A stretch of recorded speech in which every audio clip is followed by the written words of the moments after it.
ఎక్కడ తెచ్చావే? అదేమిటమ్మా, దానికి ఒంట్లో బాగాలేదని కౌరు పంపించిందిగా. అవును కదూ.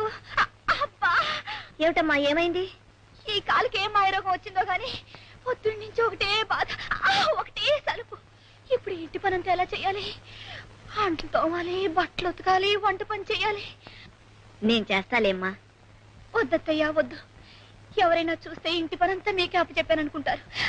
ఎలాగో చేసుకుంటారులేండి. అదేమిటమ్మా, మన ఇంట్లో పని మనం చేసుకోవడంలో తప్పే ఉంది. నేను చేస్తాలేమ్మా, నువ్వేం బాధపడకు.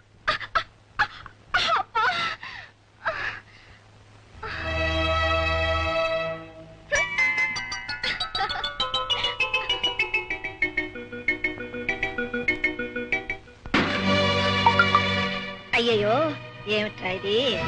అయ్యయ్యో, బంగారం లాంటి గాడి బద్దలైపోయిందా? ఇప్పుడే కదమ్మా వాడికి కాలు చేయవస్తుంది.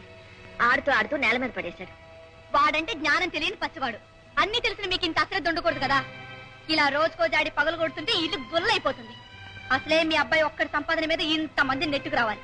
ఇందులో ఈ జాడీలు పగలు కొట్టడానికి